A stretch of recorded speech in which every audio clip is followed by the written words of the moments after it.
ଆଜିର ଆମର ବିଷୟ ହେଉଛି ଆମମାନଙ୍କର ଜନ୍ମପ୍ରାପ୍ତ ଧର୍ମ।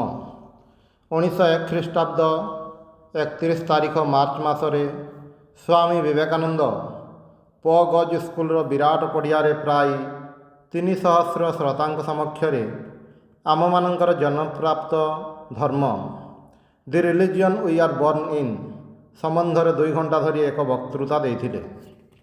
ଏହି ବକ୍ତୃତା ମଧ୍ୟ ଇଂରାଜୀ ଭାଷାରେ ହୋଇଥିଲା। ଶ୍ରୋତାଗଣ ମନ୍ତ୍ରମୁଗ୍ଧ ପରି ନିସ୍ତବ୍ଧ ରହିଥିଲେ। ସ୍ୱାମୀ ବିବେକାନନ୍ଦ କହୁଛନ୍ତି, ପ୍ରାଚୀନ କାଳରେ ଆମ ଦେଶରେ ଆଧ୍ୟାତ୍ମିକ ଭାବର ଅତିଶୟ ଉନ୍ନତି ହୋଇଥିଲା। ଆମମାନଙ୍କୁ ଆଜି ସେହି ପ୍ରାଚୀନ କାହାଣୀ ସ୍ମରଣ କରିବାକୁ ହେବ। ପ୍ରାଚୀନ କାଳର ଗୌରବ ଚିନ୍ତାରେ ବିପଦ ଆଶଙ୍କା ଏହି ଯେ ଆମେ ଆଉ ନୂତନ କିଛି କରିବା ପାଇଁ ଚାହିଁବୁ ନାହିଁ। କେବଳ ସେହି ପ୍ରାଚୀନ ଗୌରବ ସ୍ମରଣ ଓ କୀର୍ତ୍ତନରେ ହୁଏତ କାଳାତିପାତ କରିବୁ। ପ୍ରାଚୀନ କାଳରେ ଅନେକ ଋଷି ମହର୍ଷି ଥିଲେ। ସେମାନେ ସତ୍ୟର ସାକ୍ଷାତକାର କରିଥିଲେ। କିନ୍ତୁ ପ୍ରାଚୀନ କାଳ ସ୍ମରଣରୁ ପ୍ରକୃତ ଉପକାର ଲାଭ କରିବାକୁ ହେଲେ ଆମମାନଙ୍କୁ ମଧ୍ୟ ସେମାନଙ୍କ ପରି ଋଷି ହେବାକୁ ପଡ଼ିବ। କେବଳ ସେତିକି ନୁହେଁ, ମୋର ବିଶ୍ୱାସ ଆମେ ଆହୁରି ମହାନ ଋଷି ହେବୁ। ଅତୀତରେ ଆମମାନଙ୍କର ଖୁବ୍ ଉନ୍ନତି ହୋଇଥିଲା। ମୁଁ ତାହା ସ୍ମରଣ କରି ଗୌରବ ବୋଧ କରିଥାଏ। ବର୍ତ୍ତମାନ କାଳର ଅବନତ ଅବସ୍ଥା ଦେଖି ମଧ୍ୟ ମୁଁ ଦୁଃଖିତ ନୁହେଁ। ଭବିଷ୍ୟତରେ ଯାହା ହେବ ତାହା ଭାବି ମୁଁ ଆଶାନ୍ୱିତ। କାରଣ ମୁଁ ଜାଣେ ବୀଜର ବୀଜତ୍ୱ ନଷ୍ଟ ହେଲେ ହିଁ ବୃକ୍ଷ ହୁଏ। ସେହିପରି ବର୍ତ୍ତମାନ ଅବସ୍ଥାର ଅବନତ ଭାବ ମଧ୍ୟରେ ଭବିଷ୍ୟତର ମହତ୍ତ୍ୱ ନିହିତ ରହିଛି। ଆମମାନଙ୍କ ଜନ୍ମପ୍ରାପ୍ତ ଧର୍ମରେ କ'ଣ କ'ଣ ସାଧାରଣ ଭାବ ଅଛି? ଆପାତତଃ ଦେଖିବାକୁ ପାଉ ନାନା ବିରୋଧ। କେହି ଅଦ୍ୱୈତବାଦୀ, କେହି ବିଶିଷ୍ଟାଦ୍ୱୈତବାଦୀ, କେହି ବା ଦ୍ୱୈତବାଦୀ। କେହି ଅବତାରରେ ବିଶ୍ୱାସ କରନ୍ତି, କେହି ବା ନିରାକାରବାଦୀ, ଆଉ କେହି ବା ମୂର୍ତ୍ତି ପୂଜା ମାନନ୍ତି। ପୁଣି ଆଚାର ସମ୍ବନ୍ଧରେ ମଧ୍ୟ ନାନା ବିଭିନ୍ନତା ଦେଖିବାକୁ ମିଳେ। ଜାଠମାନେ ମୁସଲମାନ ବା ଖ୍ରୀଷ୍ଟିଆନ ଘରେ ବିବାହ କଲେ ମଧ୍ୟ ଜାତିଚ୍ୟୁତ ହୁଅନ୍ତି ନାହିଁ। ସେମାନେ ଅବାଧରେ ସକଳ ଦେବ ମନ୍ଦିରରେ ପ୍ରବେଶ କରିପାରନ୍ତି। ପଞ୍ଜାବରେ ଅନେକ ଗ୍ରାମରେ ଯେଉଁ ହିନ୍ଦୁ ଶୂକର ଭକ୍ଷଣ ନ କରେ ସେ ମୁସଲମାନ ବୋଲି ବିବେଚିତ ହୁଏ। ନେପାଳୀ ବ୍ରାହ୍ମଣ 4 ବର୍ଣ୍ଣରେ ବିବାହ କରିପାରେ। ପୁଣି ବଙ୍ଗଦେଶରେ ବ୍ରାହ୍ମଣଙ୍କ ଅବାନ୍ତର ବିଭାଗ ଭିତରେ ମଧ୍ୟ ବିବାହ କରିବାର ଉପାୟ ନାହିଁ। ଏହିପରି ବହୁ ବିଭିନ୍ନତା ଦେଖିବାକୁ ମିଳେ। କିନ୍ତୁ ସକଳ ହିନ୍ଦୁଙ୍କ ମଧ୍ୟରେ ଗୋଟିଏ ବିଷୟରେ ଐକ୍ୟ ଦେଖିବାକୁ ମିଳେ ଯେ କୌଣସି ହିନ୍ଦୁ ଗୋମାଂସ ଭକ୍ଷଣ କରନ୍ତି ନାହିଁ। ଏପରିକି ଆମ ଧର୍ମ ଭିତରେ ଏକ ମହାନ ସାମଞ୍ଜସ୍ୟ ଅଛି। ପ୍ରଥମତଃ ଶାସ୍ତ୍ରର କଥା ସମ୍ବନ୍ଧରେ ଟିକିଏ ଆଲୋଚନା କରାଯାଉ। ଯେଉଁ ଧର୍ମ ସମୂହ ଏତେ ଉନ୍ନତ ହୋଇଥିଲା ଯେ ସେଗୁଡ଼ିକ ଭିତରେ ଏକାଧିକ ଶାସ୍ତ୍ରର ଉତ୍ପତ୍ତି ହୋଇଥିଲା, ସେହି ସମସ୍ତ ଧର୍ମ ନାନାବିଧ ଅତ୍ୟାଚାର ସତ୍ତ୍ୱେ ଏତେ ଦିନ ପର୍ଯ୍ୟନ୍ତ ତିଷ୍ଠି ରହିଛି। ଗ୍ରୀକ୍ ଧର୍ମର ନାନାବିଧ ସୌନ୍ଦର୍ଯ୍ୟ ଥିଲେ ସୁଦ୍ଧା ଶାସ୍ତ୍ର ଅଭାବରୁ ଏହା ଲୋପ ପାଇଗଲା। କିନ୍ତୁ ଇହୁଦୀ ଧର୍ମ ଓଲ୍ଡ ଟେଷ୍ଟାମେଣ୍ଟ ବଳରେ ଏବେ ମଧ୍ୟ ଅକ୍ଷୁଣ୍ଣ। ହିନ୍ଦୁ ଧର୍ମ ମଧ୍ୟ ତଦ୍ରୂପ। ଏହାର ଶାସ୍ତ୍ର ବେଦ ଜଗତର ସର୍ବପ୍ରାଚୀନ ଗ୍ରନ୍ଥ। ଏହାର 2ଟି ଭାଗ, କର୍ମକାଣ୍ଡ ଓ ଜ୍ଞାନକାଣ୍ଡ। ଭାରତର ସୌଭାଗ୍ୟର ହେଉ ବା ଦୁର୍ଭାଗ୍ୟର ହେଉ କର୍ମକାଣ୍ଡ ବର୍ତ୍ତମାନ ଲୋପ ପାଇଛି। ଦାକ୍ଷିଣାତ୍ୟରେ କେତେକ ବ୍ରାହ୍ମଣ ବେଳେବେଳେ ଛାଗବଧ କରି ଯଜ୍ଞ କରିଥାନ୍ତି ଏବଂ ବିବାହ ଶ୍ରାଦ୍ଧ ଆଦିରେ ମନ୍ତ୍ରରେ ମଝିରେ ମଝିରେ ବୈଦିକ କ୍ରିୟାକାଣ୍ଡର ଆଭାସ ଦେଖିବାକୁ ମିଳେ। ବର୍ତ୍ତମାନ ଏହାକୁ ଆଉ ପୂର୍ବ ପରି ପ୍ରତିଷ୍ଠିତ କରିବାର ଉପାୟ ନାହିଁ। କୁମାରିଲ ଭଟ୍ଟ ଥରେ ଚେଷ୍ଟା କରିଥିଲେ, କିନ୍ତୁ ସେ ସେଥିରେ ଅକୃତକାର୍ଯ୍ୟ ହୋଇଥିଲେ। ତାପରେ ବେଦର ଜ୍ଞାନକାଣ୍ଡ, ଯାହାର ନାମ ଉପନିଷଦ ବେଦାନ୍ତ, ଏହାକୁ ହିଁ ଶ୍ରୁତିଶିର ବୋଲି କୁହାଯାଇଥାଏ। ଆର୍ଯ୍ୟଗଣ ଯେଉଁଠାରେ ଶ୍ରୁତି ଉଦ୍ଧୃତ କରିଛନ୍ତି ସେଠାରେ ଦେଖାଯାଏ ସେମାନେ ଏହି ଉପନିଷଦ ଉଦ୍ଧୃତ କରିଛନ୍ତି। ଏହି ବେଦାନ୍ତର ଧର୍ମ ହିଁ ବର୍ତ୍ତମାନ ଭାରତର ଧର୍ମ। କୌଣସି ସମ୍ପ୍ରଦାୟ ଯଦି ନିଜ ମତର ଦୃଢ଼ ପ୍ରତିଷ୍ଠା ପାଇଁ ଇଚ୍ଛା କରେ ତେବେ ଏହାକୁ ବେଦାନ୍ତର ଆଶ୍ରୟ ନେବାକୁ ପଡ଼େ। କି ଦ୍ୱୈତବାଦୀ କି ଅଦ୍ୱୈତବାଦୀ ସମସ୍ତେ ଏହାର ଆଶ୍ରୟ ନିଅନ୍ତି। ବୈଷ୍ଣବଗଣ ନିଜ ମତ ପ୍ରମାଣ କରିବା ପାଇଁ ଗୋପାଳତାପିନୀ ଉପନିଷଦ ଉଦ୍ଧୃତ କରିଥାନ୍ତି। ନିଜ ଇଚ୍ଛା ଅନୁଯାୟୀ ବଚନାବଳୀ ନ ପାଇଲେ କେହି କେହି ଉପନିଷଦ ମଧ୍ୟ ରଚନା କରିଥାନ୍ତି। ବର୍ତ୍ତମାନ ବେଦ ସମ୍ବନ୍ଧରେ ହିନ୍ଦୁମାନଙ୍କର ମତ ଏହି ଯେ ଏହା କୌଣସି ପୁସ୍ତକ ବିଶେଷ ବା କୌଣସି ବ୍ୟକ୍ତି ବିଶେଷଙ୍କ ରଚନା ନୁହେଁ। ଏହା ଈଶ୍ୱରଙ୍କ ଅନନ୍ତ ଜ୍ଞାନ ରାଶି, କେବେ ବ୍ୟକ୍ତ ହୁଏ କେବେ ବା ଅବ୍ୟକ୍ତ ଥାଏ। ସାୟନାଚାର୍ଯ୍ୟ ଏକ ସ୍ଥାନରେ କହିଛନ୍ତି, ଇୟ ବେଦେଭ୍ୟଃ ଅଖିଲଂ ଜଗତ୍ ନିର୍ମମେ। ଯିଏ ବେଦଜ୍ଞାନର ପ୍ରଭାବରେ ସମଗ୍ର ଜଗତ ସୃଷ୍ଟି କରନ୍ତି। ବେଦର ରଚୟିତା କେହି କେବେ ନଥିଲେ, ସୁତରାଂ ଏହା କଳ୍ପନା କରିବା ମଧ୍ୟ ଅସମ୍ଭବ। ଋଷିଗଣ କେବଳ ଏହି ସମସ୍ତ ପ୍ରତ୍ୟକ୍ଷ କରିଛନ୍ତି। ଋଷି ଅର୍ଥାତ୍ ଦ୍ରଷ୍ଟା, ମନ୍ତ୍ରଦ୍ରଷ୍ଟା। ସେମାନେ ଅନାଦି କାଳରୁ ସ୍ଥିତ ବେଦକୁ ସାକ୍ଷାତ କରିଥିଲେ ମାତ୍ର। ଏହି ଋଷିଗଣ କିଏ? ବାତ୍ସାୟନ କହନ୍ତି, ଯିଏ ଯଥାବିହିତ ସାକ୍ଷାତ କୃତଧର୍ମ ସେ ମ୍ଲେଚ୍ଛ ହେଲେ ମଧ୍ୟ ଋଷି ହୋଇପାରନ୍ତି। ତେଣୁ ପ୍ରାଚୀନ କାଳରେ ବେଶ୍ୟାପୁତ୍ର ବଶିଷ୍ଠ, ଧୀବର ତନୟ ବ୍ୟାସ, ଦାସୀପୁତ୍ର ନାରଦ ପ୍ରଭୃତି ସମସ୍ତେ ଋଷିପଦ ପ୍ରାପ୍ତ ହୋଇଥିଲେ। ପ୍ରକୃତ ଉପାୟରେ ଏହି ଧର୍ମର ସାକ୍ଷାତକାର ଲାଭ ହେଲେ ଆଉ କୌଣସି ଭେଦ ରହେ ନାହିଁ। ପୂର୍ବୋକ୍ତ ବ୍ୟକ୍ତିଗଣ ଯଦି ଋଷି ହୋଇଥାନ୍ତେ ତେବେ ହେ ଆଧୁନିକ କାଳର କୁଳୀନ ବ୍ରାହ୍ମଣଗଣ, ତୁମେମାନେ ଆହୁରି କେତେ ଉଚ୍ଚସ୍ଥାନୀୟ ଋଷି ହୋଇପାରିବ। ସେହି ଋଷିତ୍ୱ ଲାଭ ପାଇଁ ଚେଷ୍ଟା କର। ଜଗତ ତୁମମାନଙ୍କ ନିକଟରେ ଆପେ ଆପେ ନତ ହେବ। ଏହି ବେଦ ହିଁ ଆମମାନଙ୍କର ଏକମାତ୍ର ପ୍ରମାଣ। ପୁଣି ଏଥିରେ ସମସ୍ତଙ୍କର ଅଧିକାର। ୟଥେମାଂ ବାଚଂ କଲ୍ୟାଣୀୟମ୍ ଅବଦାନି ଜନେଭ୍ୟଃ ବ୍ରହ୍ମରାଜନ୍ୟାଭ୍ୟାଂ ଶୂଦ୍ରାୟ ଚାର୍ୟାୟ ଚ ସ୍ୱାୟ ଚାରଣାୟ ଚ। ଶୁକ୍ଳ ଯଜୁର୍ବେଦରେ କୁହାଯାଇଛି। ଏହି ବେଦରୁ ଏପରି କୌଣସି ପ୍ରମାଣ ଦେଖାଇପାର କି ଏଥିରେ ସମସ୍ତଙ୍କର ଅଧିକାର ନାହିଁ? ପୁରାଣ କହୁଛି, ବେଦର ଅମୁକ ଶାଖାରେ ଅମୁକ ଜାତିର ଅଧିକାର, ଅମୁକ ଅଂଶ ସତ୍ୟଯୁଗର, ଅମୁକ ଅଂଶ କଳିଯୁଗ ପାଇଁ।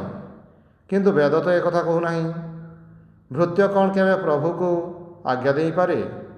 ସ୍ମୃତି, ପୁରାଣ, ତନ୍ତ୍ର ଏସବୁ ଗୁଡ଼ିକରୁ ସେତିକି ଗ୍ରାହ୍ୟ ଯେତିକି ବେଦ ସହିତ ମିଳେ, ନ ମିଳିଲେ ଅଗ୍ରାହ୍ୟ।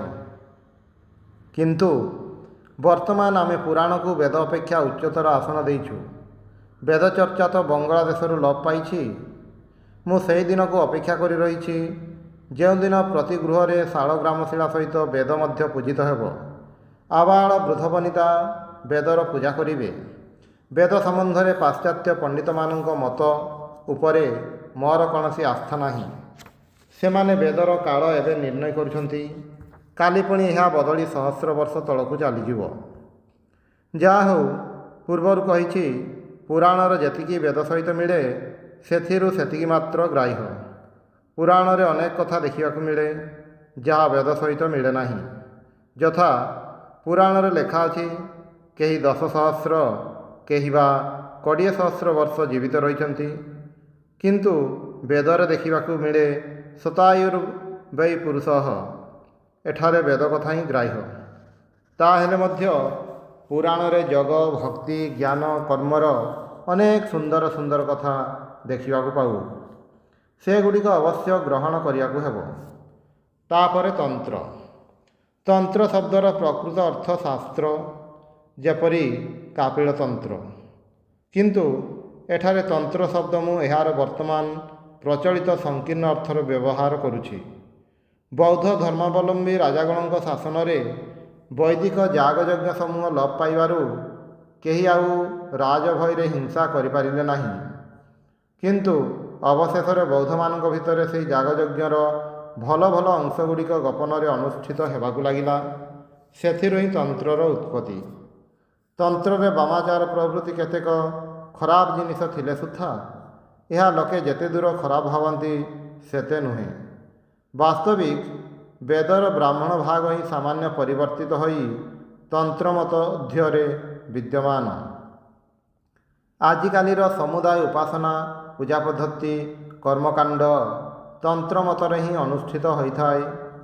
ବର୍ତ୍ତମାନ ଧର୍ମମତ ସମ୍ବନ୍ଧରେ ସାମାନ୍ୟ ଆଲୋଚନା କରାଯାଉ। ଧର୍ମମତରେ ମଧ୍ୟ ବିଭିନ୍ନ ସମ୍ପ୍ରଦାୟର ବିରୋଧ ସତ୍ତ୍ୱେ କେତେକ ଐକ୍ୟ ଅଛି। ପ୍ରଥମତଃ ତିନୋଟି ବିଷୟ। ତିନୋଟିର ଅସ୍ତିତ୍ୱ ପ୍ରାୟ ସମସ୍ତେ ସ୍ୱୀକାର କରନ୍ତି: ଈଶ୍ୱର, ଆତ୍ମା ଓ ଜଗତ। ଈଶ୍ୱର ଅର୍ଥାତ୍ ଯିଏ ଜଗତକୁ ଅନନ୍ତ କାଳ ଧରି ସର୍ଜନା, ପାଳନ ଓ ଲୟ କରୁଛନ୍ତି। ସାଂଖ୍ୟଗଣଙ୍କ ବ୍ୟତୀତ ଅନ୍ୟ ସମସ୍ତେ ଏହା ସ୍ୱୀକାର କରନ୍ତି। ଆତ୍ମା ଅସଂଖ୍ୟ ଜୀବାତ୍ମା ବାରମ୍ବାର ଶରୀର ପରିଗ୍ରହ କରି ଜନ୍ମ ମୃତ୍ୟୁ ଚକ୍ରରେ ଭ୍ରାମ୍ୟମାଣ।